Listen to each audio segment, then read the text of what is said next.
Thank you, Jessica, and thank you, Becky, for having me at your party. It's nice to be here.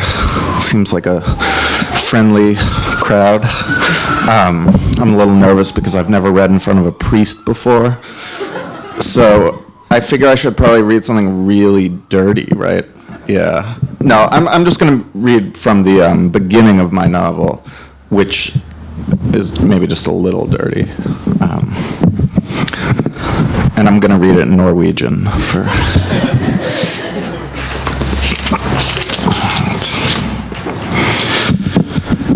But maybe mom's not the place to start, though she's where I began. In her I took shape, grew limbs, prepared to breathe oxygen, albeit with a slight asthmatic wheeze that has not been helped by cigarettes, and where all this coming-of-age stuff inevitably buds, then barely blooms, like the pale azaleas Mrs. Todd put on her porch every spring but never watered, letting the rain try to raise them up, make them stand and receive sunlight, just as the constant dull glow of the television tried with me, equally failed. No, this is not about mom, dad, or anything Freud said, books I haven't read, though I've seen Siggy's Sexy Secret, Cinemax 2005, get the general gist. It's about a house, should begin there just as it will end there, not before guns, drugs, strippers, and other tenets of contemporary suburban life enter the mix like Kool-Aid, leaving the water blood red, sickly sweet. If it is about mom, I don't want to know. We've all sucked a nipple or two, trolled milfsandtheir.ilks.com, seen a late 40s peroxide blonde bent over at Whole Foods, imagined licking between her legs, then being sucked in like a vacuum, condensed, resting in her expanded torso, suspended in fluid like floating gizzards in a jar of chicken fat. I'm getting off track. Mom got the house in the divorce, but it belonged to Dad. His hands had placed the I-beams, his sweat had dripped into the foundation, manifested itself in the basement's musty stink. Dad was there in the contours, tall man toilets, sleek jet of post-deco faucets, abundant closet space. Still, we stayed for 4 years post-divorce. Then Benji left for college. She and I, separate solitudes, separate floors. I also finished high school. Instead of college, sank deep into my basement abyss. Watched TV for months, barely attentive, broadening my knowledge of subjects I'd missed in school, politics and current events, MSNBC, contemporary culture, E, home economics, Food Network, geography, travel, The Secret Life of Fauna, Discovery, The Last Days of Ava Braun, history, Beavis and Butthead as cultural barometers for the Clinton years, MTV2, Jon Stewart skewering the world with Sunday crossword witticisms, Comedy Central, Humphrey Bogart's slow, cool, sad but fuck me eyes that I wanted to steal, to wear through the streets beneath my thickening dad-inherited black brows, AMC. I kept the lights off, rarely went upstairs. The physical isolation was too much for Mom, who understood that crampedness equals intimacy. She put the house on the market. No offers. It's a McLovely McMansion Jr., well-structured, formally fine-tuned, but it's also a ranch-style split level, hence the junior, doesn't give the appearance of affluence homeowners in the neighborhood wish to radiate. School district is the nation's finest, location prime, but the price was too high for most, not show-offy enough for those who could afford it. When the cons showed up, I wasn't expecting much. Actually, I wasn't expecting anything because Mom hadn't told me they were coming. We weren't communicating. She was mostly couch-anchored, sipping Chardonnay, knitting an endless scarf, sobbing gumdrop tears into her pink fleece blanket. I wasn't capable of dealing with her pain of being the man who makes everything okay. I wanted to be that man, to hold her defeated body while we shared in the promise of televised sunrise, but I didn't know how to approach her. Everything scared the shit out of me. So, I was surprised to be interrupted from sleep by a man in a wheelchair pushed by a brunette in a V-neck blouse, the V weighed down by a pair of large sunglasses to reveal a freckled valley of cleavage. I said, "What the fuck," as the lights went on, and Mom said, "This is Eli's room," without mentioning the fact that I, Eli, was lying pantsless in said room, drooling. First reaction was to cover my erection. The brunette smiled. Mom rolled her eyes. Mr. Khan didn't seem to notice. "Aaron, my love, I think this space will suit your erotic needs charmingly," he said. "Dad?" Aaron said. "Please, we're in. Besides, maybe we should come back when Eli has had a chance to wake up a bit." Khan eyeballed the room. Dusty collection of kids' soccer trophies, old prom pic. "Should we see the rest of the basement?" Mom said. "Yes," Mr. Khan said. "It's as if you've read my mind." Benji was in the kitchen, effortfully ensembled in iron jeans and starch-stiff white tee, tucked. Hair had been trimmed, slicked. Each time I saw him, he looked distinctly older, like Dad's absence had sped the aging process. Ate standing up, checked his watch like he was late for something, which he wasn't. "Shouldn't you be at college?" I said. "High holidays, you forget." "Didn't know you came back for round 2.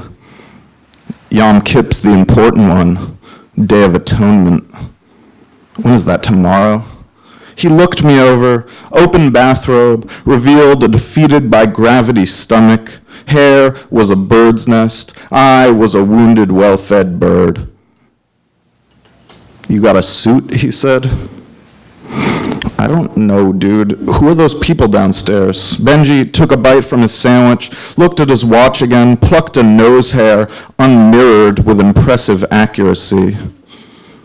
"Don't think you'll fit into your old suit." "Downstairs," I said. "People, wheelchair guy, brunette. They're the Khans, buying the house. Good wheelchair access because there's only 2 floors and the garage leads into the basement." "Serious?" "Yes, I am. Daughter's quite attractive." "Quite," I said in a tone that accused him of douchebaggery. "Any coffee?" Benji nodded at the empty maker. "It's 3 in the afternoon," he said. "Who tucks a t-shirt?" I said. Went out to my smoking chair. A rusted deck chair next to a soda bottle filled with ciggy butts. Lit up, looked at the trees, imagined they didn't lead to the Mitchell's landscape lawn, but to a deep forest filled with soul-singing, silicone-enhanced Amazon women. Screen door opened. Mr. Khan wheeled himself out. "Nice boner in there." Dark eyes, almost black, waves of lightly salted ginger hair hung feral from his head like the abused dome bristles on an expensive, overloved doll. Slim-cut burgundy suit, gold-stitched lapels accented by matching pointed pocket square, bow tie dramatically untied. The man was anywhere between 40 and 80. A squint accompanied his smile. Face was familiar. "Thanks," I said. Khan didn't look at me. Instead scanned the backyard, not with a prospective buyer's assessing gaze, but with a ferocious stare, as if, not bound by the wheelchair, he might dive onto our lawn, attack weeds with his dirty fingernails. "It's good to be young," he said, "isn't it?" "I guess. Time is a harsh mistress. Not as harsh as my actual mistress. She's a real nut job. My first wife was the craziest, but that's neither here nor there." "Oh, I noticed a distinct odor in your bedroom. Cannabis sativa, if I'm not mistaken. Sweet leaf, Panama red, Mexican dirt. Rub it on me belly like guava jelly. I don't have connections like I used to. Think you can help an old man score?" "Probably. I can offer you money and goods. I get a world of prescriptions these days. There's nothing they won't give an ex-movie star in a wheelchair." "You were a movie star?" "TV. It's the new film. Or the old internet. The small screen keeps getting bigger. Soon they'll be downloading my dick into outer space. I picture day-glow laptops floating through atmosphere, forming cock-shaped constellations. What does that even mean, I said. It means posterity is bullshit and pussy is gold.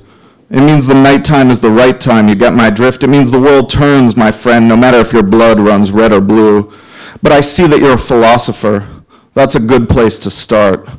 You remind me of someone, an old friend. It's a thing women say when they don't want to fuck you. Notification upon entering the friend zone. This was different. Khan made eye contact, face on pause, unsure whether to balloon into giggly animation or fall frownward, the look of remembering something funny about someone dead. I'd seen it on my mother on a number of occasions, when she'd caught me red-handed in petty insubordination, stealing wine or loose dollars, and remembered her brother Ned, the way his guilty pink cheeks were a splash of expressionist sunlight. The look passed. Khan opened his hands, palms up, as if awaiting an offering, or checking for rain, or else hinting that I too must outstretch, place my paws on his. He'd had his share of lotions and treatments, that much was clear, but the papery remains of wheelchair calluses still speckled his handskin, and new blisters were already forming on the tips of his fingers and lower halves of his palms. I'm a philosopher, I said, a seeker of truth, like scholars and nymphomaniacs. Considered myself neither, with the potential to be both. You really want to buy this place? I want to live forever, but I'll settle for suburbia. Meaning death don't have no mercy. Meaning tits are built for milking. In the kitchen, my brother had Erin's rapt attention. We could see them through the screen door. Her face was chubbily attractive, dimpled, blushing, northeast sensitive skin, light makeup, eyes hazel, build athletic, strong shoulders, standard issue outfit, black blouse, blue jeans, brown giddy-up boots. Benji tucked a fugitive flyaway behind her ear, said, applying to law school. She's a sucker for men who are the opposite of me, Khan said. In that I taught her well. My brother's no prize, trust me. Who said anything about prizes? What I'm talking about is pain and the ability to avoid it. She has an ear for the silence of easy money. Got that from her mother. Guys like you and me prefer bang bang, shoot a can. You and me?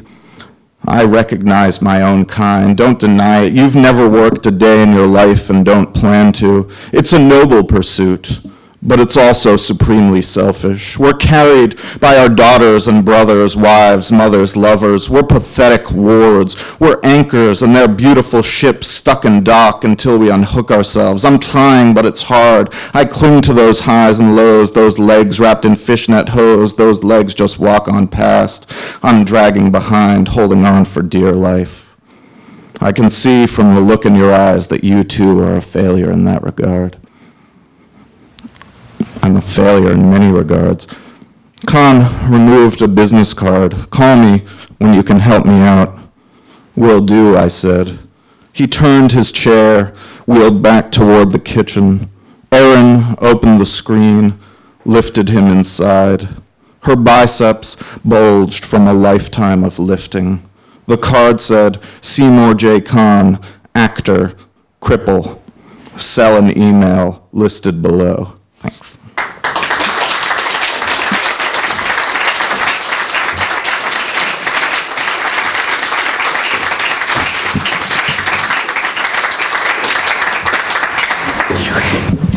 Hi, I don't know. Is this okay? Great. Guys, it's so special to me that you are here tonight. Thank you for coming through the snow and the wind. You all looked so beautiful with the rain in your hair. It's really just, this is a special night. Thank you for coming. I'm going to read a few poems from this book. It's called Lofoten, and as Jessica said, I wrote it very, very far north in the world. It's divided into two sections, the first being 24 hours of darkness, the second being 24 hours of light. That's how the seasons are up there. There's no middle. There's just this incredible winter and then this incredible summer. The book begins in darkness and gets light, as I was advised. And I'm going to read the first poem in the book. It's a poem about the last letter in the Norwegian alphabet, which is not present in the English alphabet. It's a letter called O, and it's A with a circle on top. So if everybody can just imagine a sort of a capital A with a circle on top, that's the image at the center of this poem. And it begins the collection. Oh. My train is pulled to the world's top by magnets. The conductor announces coffee and small cakes. With the O he speaks when he mentions små kakor. He illustrates the scene. Oh, a mountain gathers its dark paper skins 4,000 feet up from the fjord. The circle above the mountain represents either the moon or the sun. In this way, it makes itself relevant to both seasons, promises a year of speech. At Buda, a boat comes and carries me out, all under the unusual supervision of Venus, high, hyperluminous. End of alphabet, O, pronounced O. I cross the fjord and inhabit the north's last island. Your round sound in my howl at the dark, gasp at the light, until I return, letter by letter, creaking chair, bright berry, to A. This next poem is one of the first that I was comfortable reading in Norwegian, and I read it at the readings that I gave in Norway this summer.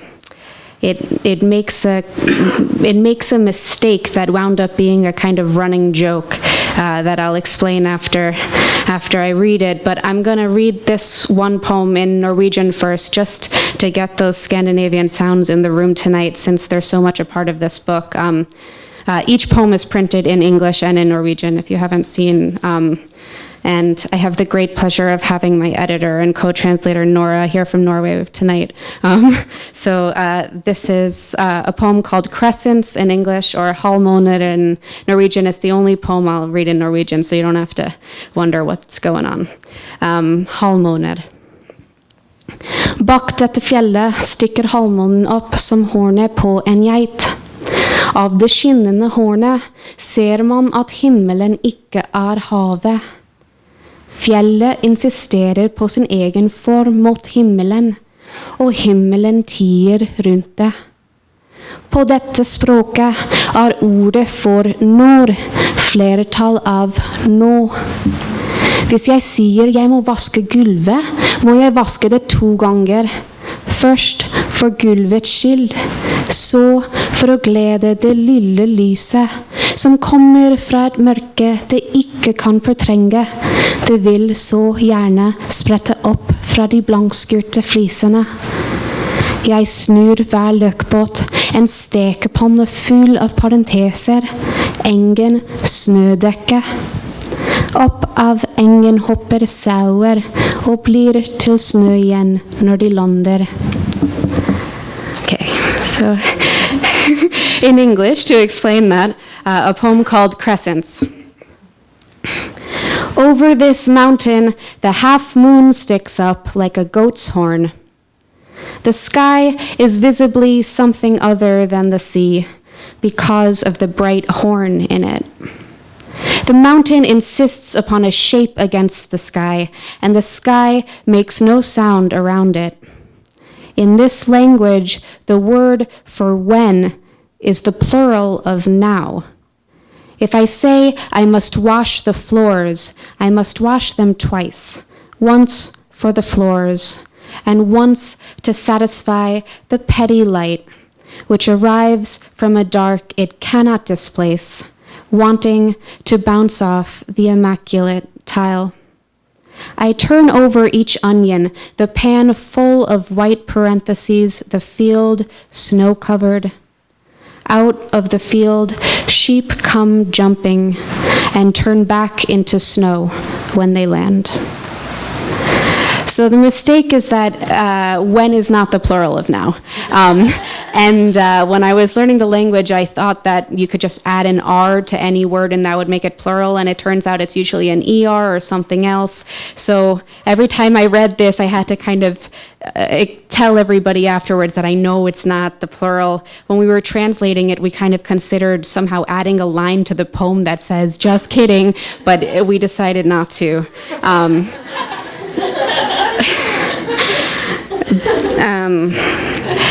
This next poem mentions a white dog named Sheba, who was a very good friend of mine while I was up there, and whom my parents met this summer when they visited Norway, and who has very sadly passed away this month.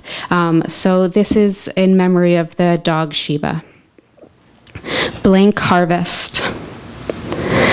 A few red berries in the blowing tree, until lavender comes in from the dusk, betweening the branches to lull them shush.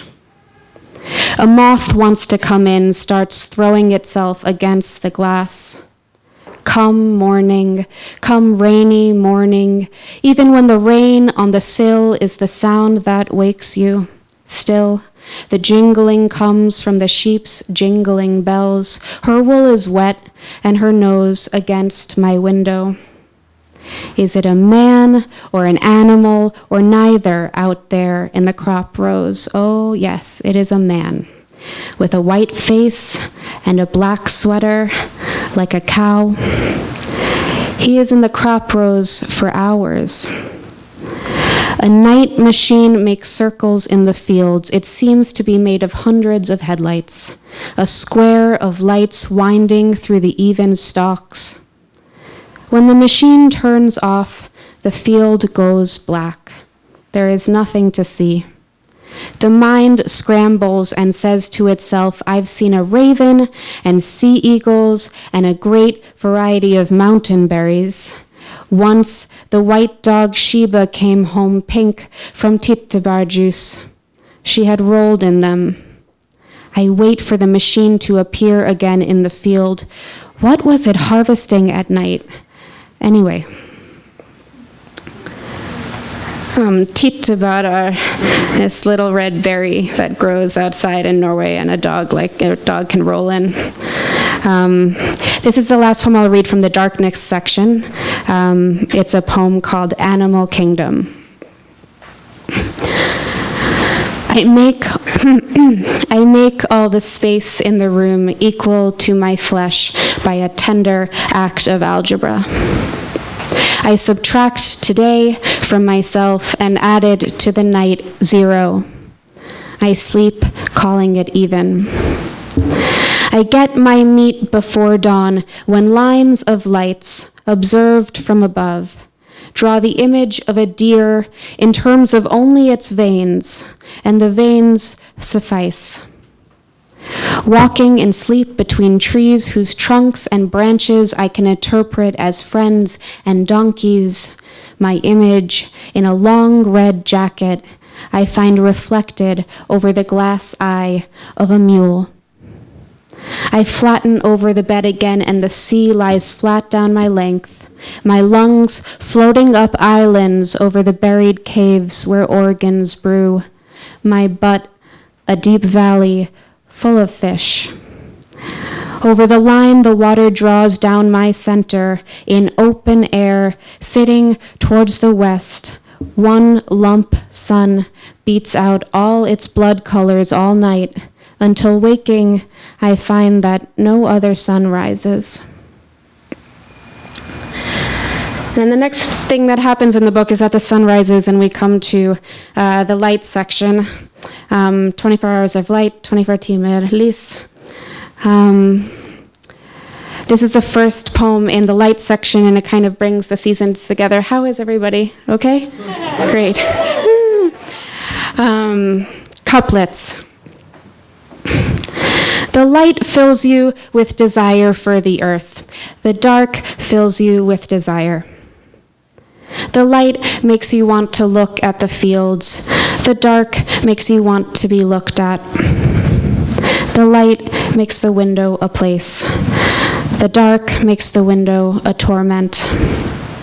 The light makes the fields grow. The dark forgets the fields.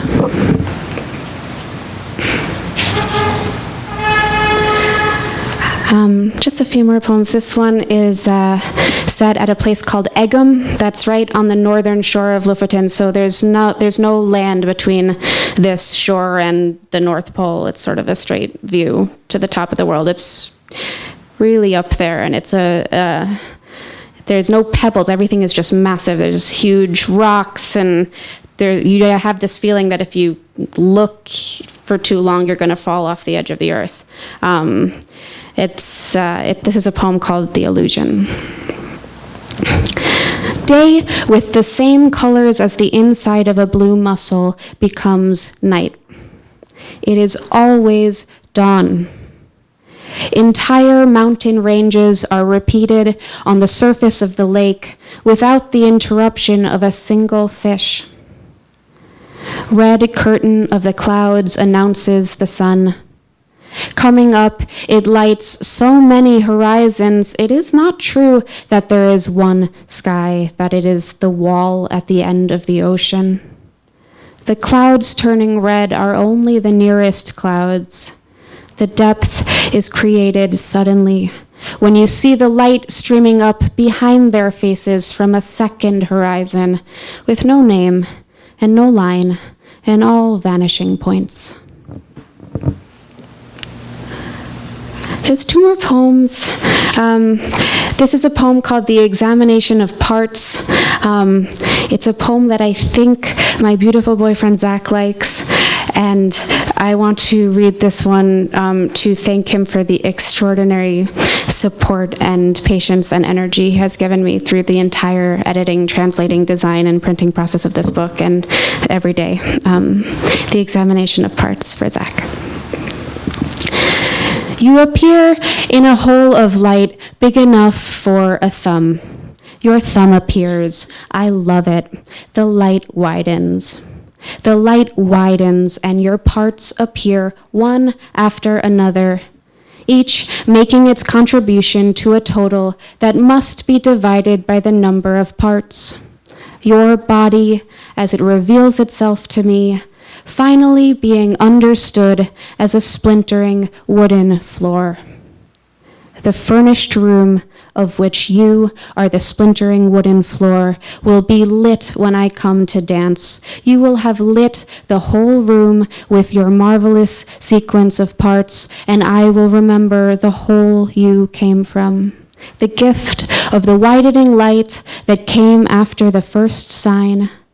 Your arrival constructing from holes a bright house, a measurable piece of the world in its loop of the sun.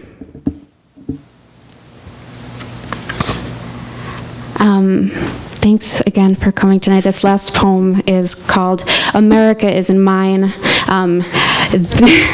The A in America seems related to me to the O that ends the Norwegian alphabet, and coming back to America, I felt this real connection to the alphabet in backwards progression, having come from a country where this letter, the only country where this letter exists, and returning to my home that's always begun with A.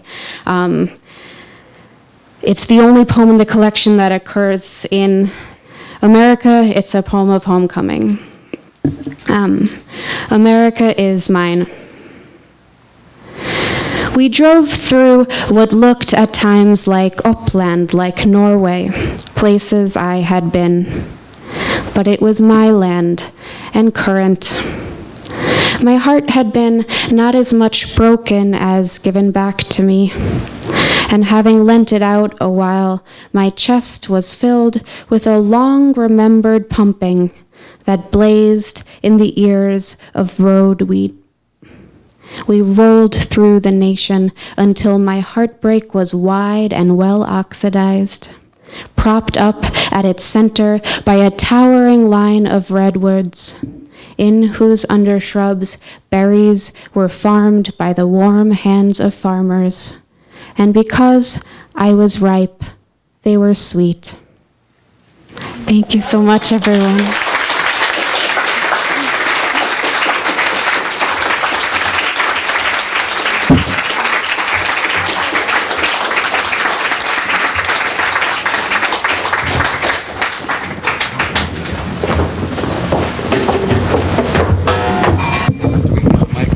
Oh, no, you might. It might be easier.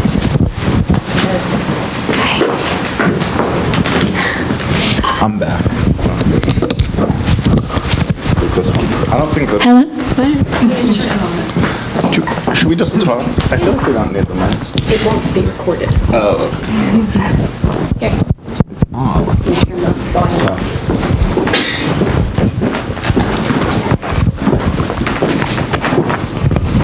Great. Adam and I are going to talk for a few minutes about first books and anything else. Do you want to? Yeah, sure. I'm gonna start work. All right. I'm gonna just do my best sort of Charlie Rose, and yeah. Anyway, I guess the first thing I wanted to ask you, because I got a copy of your book. I got a copy of the book, and it's this lovely book. I think it's different than the one you guys have, slightly. The main difference being that the bio on the back of this one is in Norwegian, whereas I think the bio on the back of yours is in English. So I don't actually know anything about Becky. So the first thing I wanted to ask you is who are you? But also really just, why Norway? How did this all happen? How'd you end up going to Norway and writing a Norwegian book of poems? Thank you, Adam. That's a question I ask myself every day. This whole book has been a really lucky surprise. It started with an instinct to go north. I had this incredible opportunity to travel after college for poetry I had got this poetry grant to write poems and poems alone. I was prohibited from doing anything other than writing poems for 1 year. And I knew that was such a unique opportunity that I went to the most inconceivable place I could conceive of, and that was this place, Lofoten. I found it utterly coincidentally. My dear professor from Yale, Eric Bolson, who is here tonight. Eric Bolson, somewhere. There he is. He had been on vacation with his wife, and they met a couple who had a son who taught the same thing as Eric. They became friends. Eric said, well, I have a friend in Norway. Why don't you go to Norway? So I went to Norway, and then he had an uncle, and the uncle ran a bike rental, and the bike rental was in Lofoten. That's about how it happened.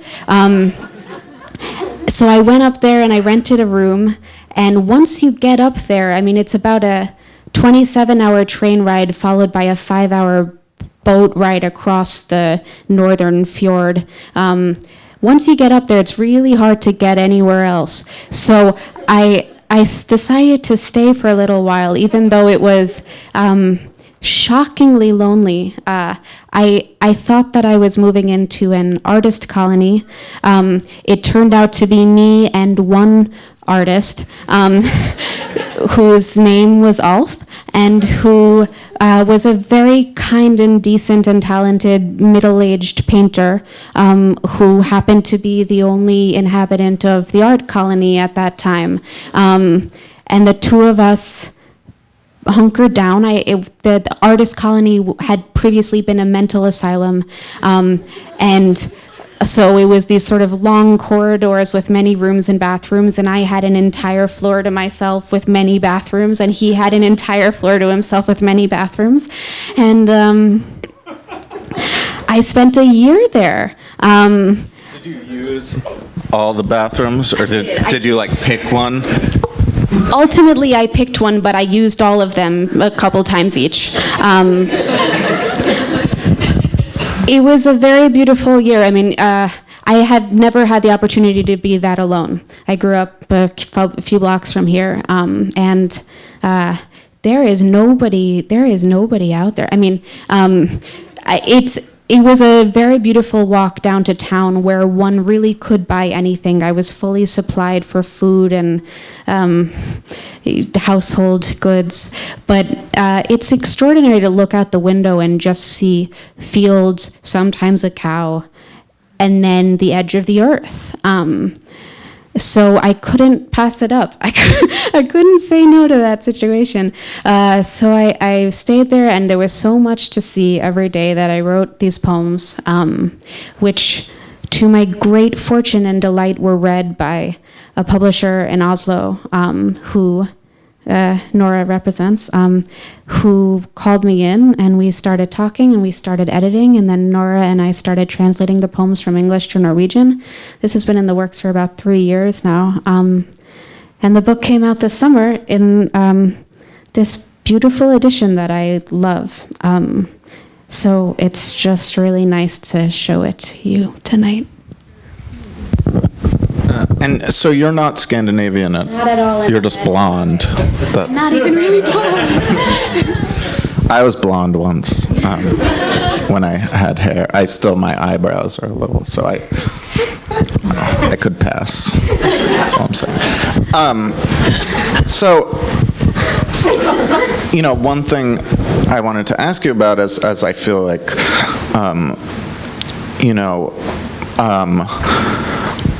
I'm not sure why we were paired up exactly. Our books seem very different, I guess would be the word. And yet I do think that there's something about them.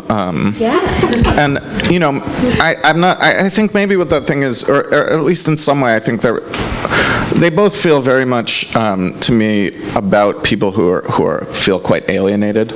My character sort of feels alienated from, I think, American culture and from his family and from pretty much everyone, and your character, who is you, is literally an alien in a strange place. And there's this lovely line from the poem "The Candle" that I love, when it says, "How high the moon when below it every little house means you will never live here." And I thought, I thought that that's a sentiment in some ways that is shared, and that isn't necessarily specific to to being in Norway and not knowing a soul there, because the truth is, in New York too, every window you look in is another place you'll never live, and I think as young writers who are trying to sort of figure out who we are as writers and figure out what we're going to do, especially publishing a first book seems like in some ways a choice of telling the world where you live a little bit, and sort of deciding to live in one place at least for a while, and saying, I'm not going to be these other writers. And I guess the thing I wanted to ask you was, I'm just sort of interested, I guess, in how you decided, what made you decide to sort of write these kind of solitudinous poems, and to sort of write poems that really seem to engage with nature, and how, I don't know, how did that become your thing, and what, not just sort of how you ended up in Norway, getting a grant to go there, but how you ended up being a person, or how you ended up being a person that wanted to spend a year by themselves in a farmhouse with a lot of bathrooms, and a painter. I think I need to figure out the answer to that question, because I don't know if I know yet. The best I can come up with is that I I felt an active sense of company from the landscape. There is something so animated about the craggy surfaces of those mountains and the ways they resemble dinosaurs, and all these different kind of cows and oxes that I had never seen before, and the different kinds of flowers I had never smelled before, and the different kind of breads. I mean, there was so much to experience there that I don't think I could have handled human contact on top of that. It was a moment in which I could choose to shut down the more social, interpersonal habits that one develops through an urban upbringing, and turn on sensitivities to landscape that I hadn't really had the opportunity to look at, to engage before, because I grew up on 9th Street. I mean, the Norwegians think I'm bonkers because I don't know how to ski, and I don't like to eat fish, and all of these, and I don't know how to ride a bicycle. And they couldn't quite. Children in Norway are thrown into the snow and with skis on, and they go. And this was a moment for me to just open my eyes to a different way of living and really a different part of the world. And I think I needed to be alone to learn a little bit in that way. Yeah.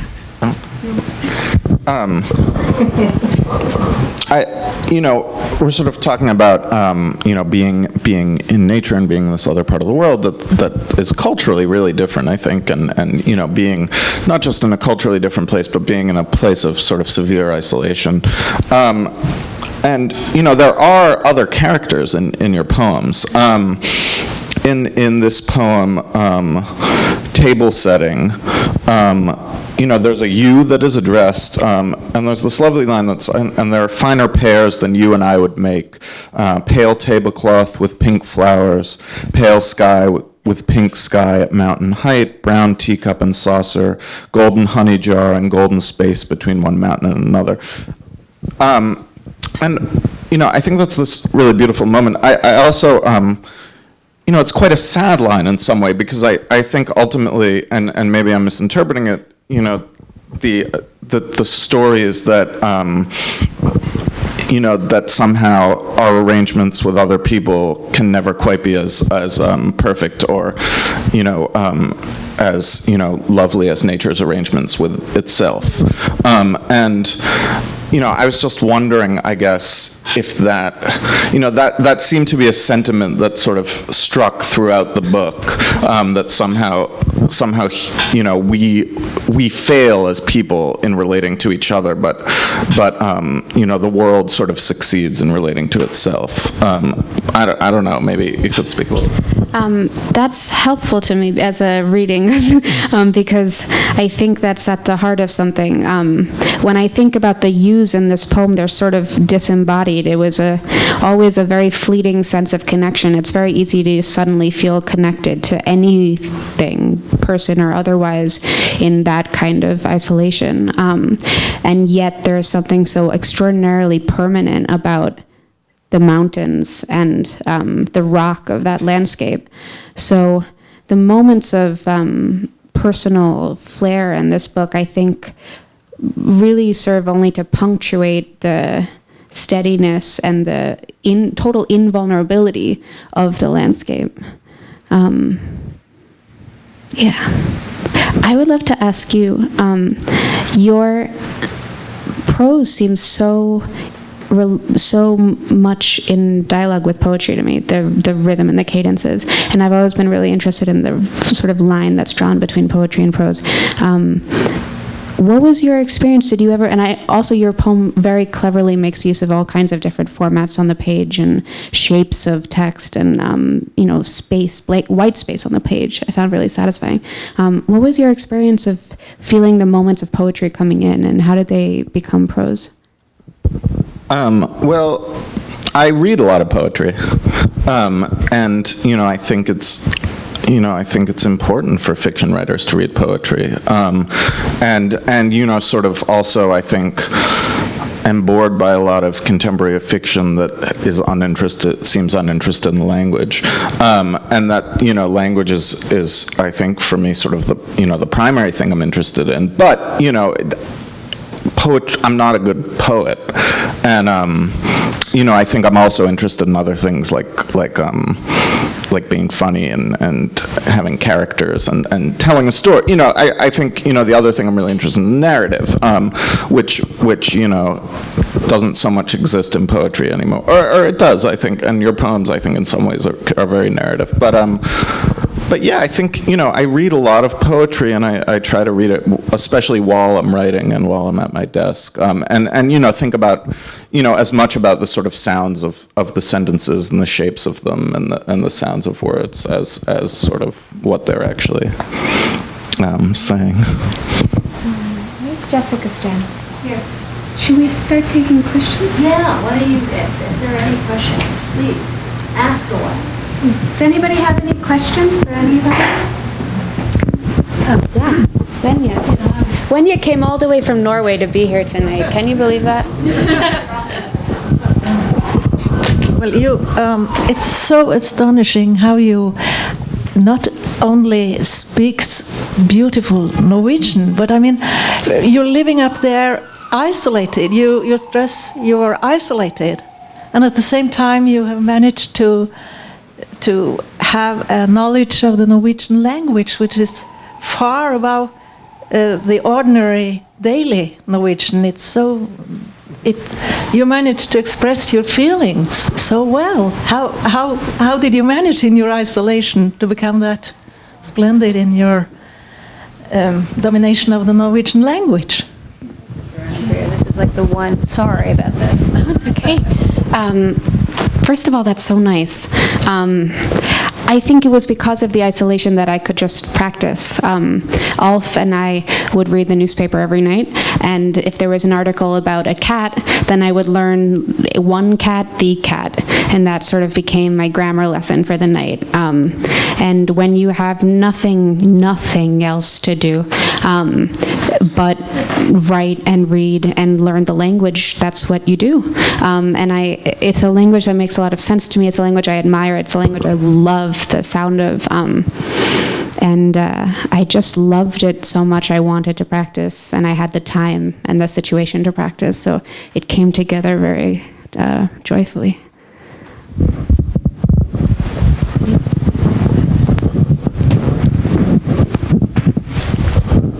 Becky, I wanted to ask you, the landscape apparently has a very profound influence. Do you think the people who live there permanently are also somehow shaped and changed by it? So did you notice some differences in the character of the people who live permanently in that type of landscape?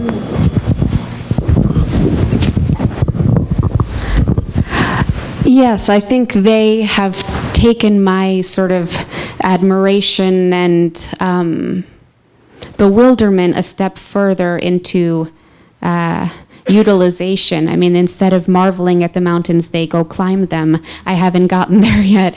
I think they are raised with an understanding that what they have in terms of landscape is special and it should be seized. Whereas I, so new to it, only got up to the point of admiring it, recognizing it, staring at it.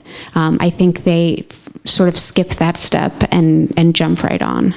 But both are valuable, and many Norwegians liked hearing how much I liked their landscape, which I understand it's sometimes helpful to remember. In the same way that it's helpful to have someone come to New York and find it shocking and wonderful.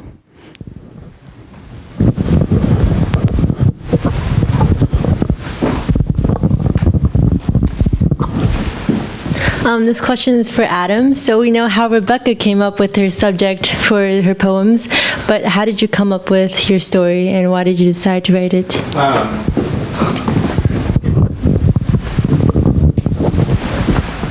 I made it up, mostly. No, I grew up in suburban Massachusetts, where the book is set, and and then went back there at some point after failing at life for a few years. I spent some time living in Texas, where I had a job holding up a giant orange arrow by the side of a highway exit ramp. And when I came back, I had this strange experience that I think is maybe quite common these days in these economic times, of being an adult living with my parents and sort of seeing the town I grew up in from the perspective of someone who's not really supposed to be there, and whose sort of only possible peers are either the other people who somehow who actually never left and are somehow stuck there, or cashiers at Whole Foods,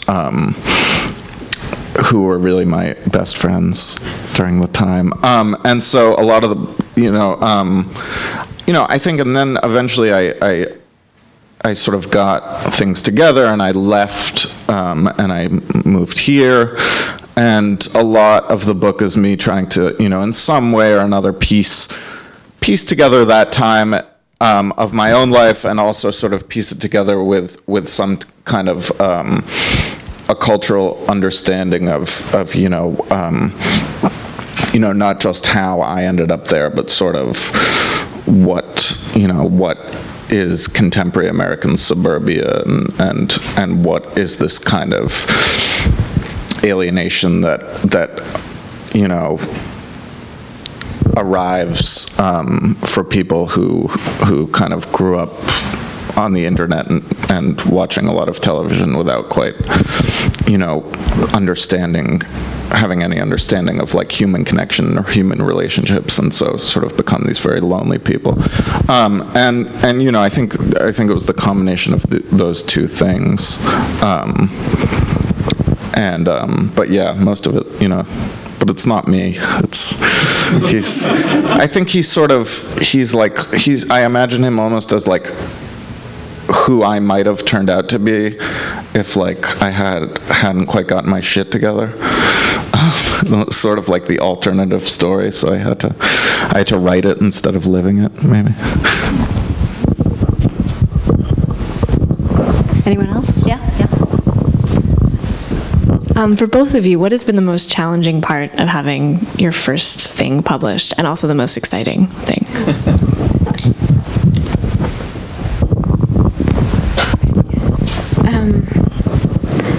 Good question. I think the most difficult part for me is the endless series of steps it goes through, all of which make me incredibly anxious. A book is, I didn't quite understand how much work and how many people are behind each publication. The decision to use this font, spaced this way, placed this way on the page, literally required 25 emails, 10 phone calls to Norway, and a couple of tears. This is like the secondary title page. So when I thanked Zach for his support through this process, it's because to make something that I love and find beautiful, each letter has to be checked and tested and proofread by so many wonderful people that it's a challenge, but it's the coolest challenge I've ever been a part of. The most exciting thing is to hold this and to be here. Just to have done it. I'm happy that it exists. Really, really happy. Well, the hardest part, I think, was just writing it. And the most exciting part, I worked at a bookstore for a long time while I was writing the book. I worked at a bookstore in Brooklyn, and, it was really exciting to sort of be on the other end.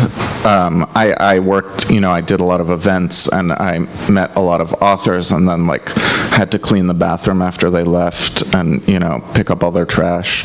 And so I think it was really nice for me to be on the other end of that, and have someone else like pick up my trash. and for me to say, like, you'll get there one day. No, but no, it was, it's just nice. I've been, I've spent so much time reading other people's books. It was nice to just have one in there on the shelves with them. Oh, sorry. I'm wondering, this is for Becky, did you obey the prohibition against writing anything but poems during your time? And are there non-poems that you wrote or are writing or will write that relate to this time and this same work? Yes, no and yes. I did not obey the prohibition. Actually, I found out later there was also a prohibition against leaving the country, which I big old did not obey. But I could not write poems all day, every day. You can only spend so much time a day writing a poem. But you can, I found, spend almost endless hours a day writing prose. So when I wasn't writing poetry, I was working on the first draft of a novel that I have since almost entirely chucked, but have replaced with new writing on the same novel, which I'm handing in as my MFA thesis soon. And it is partially set in Norway, and Alf may or may not appear. Yes, was that, yes. Hi, Stan.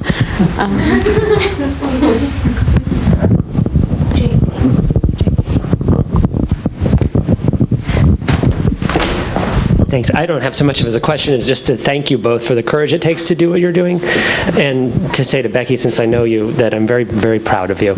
So.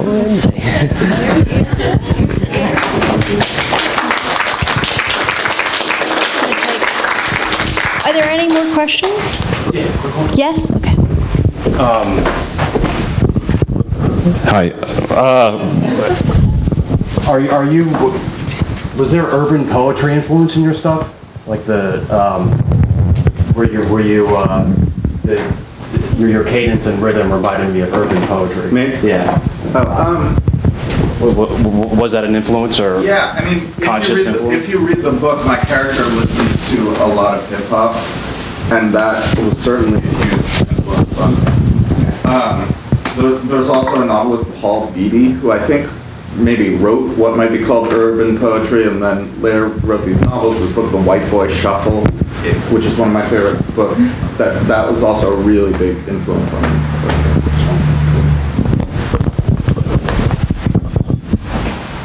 Any more questions? Oh. This will be the last one. Yeah, this is for Becky. I'm just curious about what your experience of New York has been like since returning from your year of isolation. I'm not from here myself, but when I visit here, it's like my mind's gonna explode. There's this feeling of like FOMO, fear of missing out, And then you go from everything to nothing. What has it been like coming back to everything?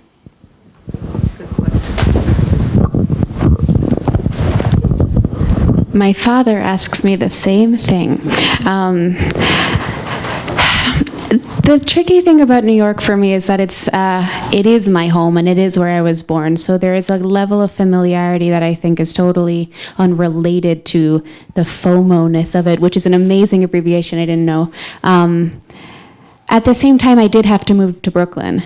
So I say that like it's such a bad thing. No, I love Brooklyn, but that's where I feel like a person, and there is a certain mental preparation that one needs to enter Manhattan and be in that rhythm. But I love it and I cherish it, and I think it's an important counterpart in the universe to Northern Norway. I mean, New York needs to exist in order for Norway to exist, and vice versa. There's like real cosmic balance in these two places, and I'm just happy to have experienced both of them. Thank you guys for being here. Thank you so much. Come, let me kiss you and sign your books. Thank you both.